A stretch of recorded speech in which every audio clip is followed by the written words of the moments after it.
In other news today, 5 states held primary elections last night. Georgia took center stage after former President Trump backed challengers to the Republican governor and Secretary of State. Both had rejected Trump's charges that the 2020 election was stolen. And CBN chief political analyst David Brody now joins us for more on this story. So Brian Kemp and the Secretary of State, Brad Raffensperger, survived primary challenges backed by Trump. What does this say about the power of Trump's endorsement? Well, I think it's overall good. It's a selective situation. Last night was a bad night for Trump. There's no getting around that. The Kemp situation is very interesting in Georgia. First of all, let's take a look at what happened, first of all, in Pennsylvania, right? Doug Mastriano, the Republican nominee, won with Trump's endorsement. He was all about election integrity and all the election fraud in 2020, and that's what he made his whole campaign on. He won in Pennsylvania. Kemp obviously did not do that. Trump was for his challenger, and Kemp won. So why is that exactly? Well, there are a couple things at play. First of all, obviously 2 different states, but beyond the 2 different states, in Georgia, they passed an election integrity law. The folks in Georgia thought Kemp was actually doing a pretty good job. You know, Kemp's got a lot of hits, as you know, on that law that was passed in Georgia. So that's a big deal. So, you know, Trump was fighting against that. He was fighting against the Republican Governors Association, who was for Kemp. He was fighting against lots of money that was coming in Kemp's favor as well. And also, let's remember, Brian Kemp on the ground to folks in Georgia was a pro-life, Second Amendment, a very reliable conservative guy. So I think the lesson here is that, you know, if you're going to make election integrity, that's all Trump wants to talk about is election integrity. If that's going to be the only thing that is the litmus test in at play, it isn't necessarily going to work against someone like a Brian Kemp, a very conservative governor in Georgia. If it's part of the arsenal, then that's different. But once again, if it's just a little part of the cake, that's one thing. If it's the whole cake, it's much different. And I think that's what we saw last night. Well, our voters sending the message it's time to move on instead of trying to look back at 2020. Let's move on and let's look forward to new elections.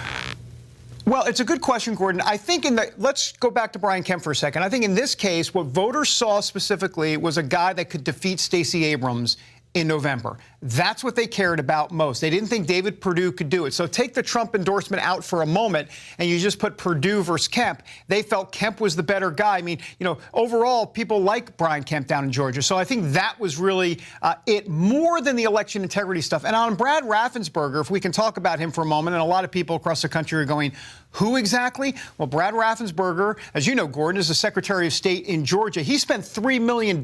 He was reelected as well. Trump did not like him at all because of the election fraud issue that Raffensperger, in essence, certified the election down in Georgia.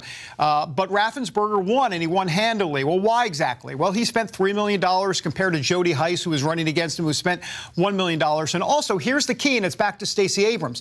Brad Raffensperger actually was running ads, especially late in the campaign, saying that Stacey Abrams is suing him in court over the 2018 election. When she ran, she believes that Raffensperger suppressed that vote. And so he was running on that, which was effective with voters in Georgia. So this idea that the media is going to tell you today that not only was it a horrible night for Trump, but it was a repudiation of Donald Trump and all of the election integrity stuff going on. I don't think it's so cut and dried as that in Georgia specifically, as some of the reasons I just outlined. All right, well, let's look at the other race. Herschel Walker, also backed by Trump. He won easily. How do you think he stacks up against Senator Warnock in a general election? Yeah, it's a toss-up, Gordon. I think it's an absolute toss-up. Very interesting, right? 2 black candidates, a Republican, a Democrat, running against each other in the fall. There will be some baggage that Herschel Walker has from the past as it relates to a domestic violence incident, to some mental instability, his critics will say. And so that will come back for sure. But I think overall this is a toss-up and definitely a race that Republicans can win. And once again, Trump did back Herschel Walker. So it wasn't all bad news for Trump in Georgia. Of course, Marjorie Taylor Greene won as well in Georgia. And then, of course, in Texas, I should mention the Attorney General, Ken Paxton, who was under a lot of criticism there. And he made everything about election integrity. He won against one of the Bushes down there in that race. All right. Well, let's talk about the election reform laws, particularly the one in Georgia. If you listen to the left, it's repressive. It's like Jim Crow area laws. But at the same time, we saw yesterday, turnout was higher than in 2018. So how do you explain turnout being higher and supposedly these laws are repressing the vote? Well, it's a great question, and Democrats are already trying to kind of move the goalposts and spin their way out of this. Look, over 800,000 or so voters in Georgia, much more than in 2018 if you're comparing apples to apples, and even more than in the 2020 presidential election. So how do you explain it exactly? And what Democrats are now saying is, well, hold on. Stacey Abrams is saying things along the lines of, well, suppression of the vote isn't just about turnout. It's about mail-in balloting. It's about having access to a ballot. So here we go with the spin game and how they're going to try to work themselves around this. But look, I think that was not a good storyline for Democrats and pretty hard to justify as well. Yeah, I think it's ridiculously hard to justify. I'll weigh in on this one. Mail-in voting and ballot harvesting is a #1 way for political abuse. And why would you ever say that's okay to do? And if you have legitimate reasons that you need to mail in a ballot, then great, but you have to certify all of that. So it doesn't make any sense to me.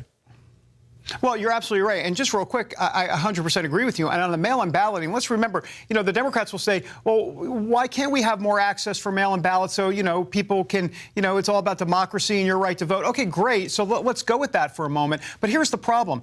If you're going to send out mail-in ballots to everybody, how about we clean up the voter rolls in America? The problem is, I'll just give you a quick example. I live in a certain state. I used to live in another state. I won't start revealing all my private information, but I can tell you this, the state I used to live in, I can still vote there if I want. I got a ballot to vote in a state I don't even live in.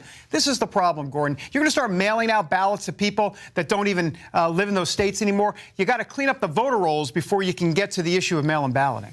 All right. Well, David, thanks for the analysis, and we'll look forward to the midterms.